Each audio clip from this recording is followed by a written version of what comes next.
ina zauna a ɗaki na sai ga kwalin a waya na, ko da na ɗauka ba suna. Hello, wake ta damuna, ina son ki silemita, shi aure nufi na Allah ne. Silemita ke bar kuka, akai shiru fa ba amsa, kuka nike ji na tashi, ni ma hankali ya tashi. Hello, wake ta yin kuka.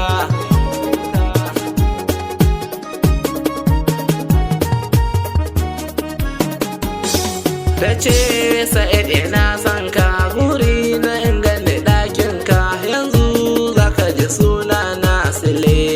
Me ake ce min? Ina son ki Silemita, shi aure nufi na Allah ne. Silemita ke bar kuka, na ce Silemi na gode, shi aure nufi na Allah ne. Mu bar zaɓi wurin Allah. Silemita ke bar kuka.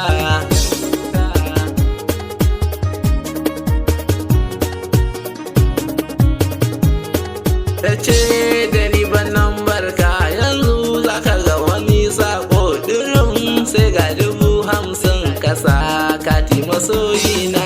Ina son ki Silemita, shi aure nufi na Allah ne. Silemita ke bar kuka.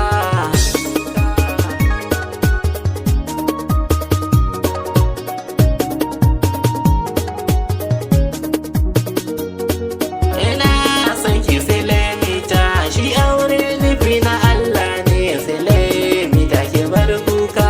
Da waƙar ka ta zaman abin jina a koyaushe, a waƙa na ɗauke nan barka, kullum na buga ba ta shiga.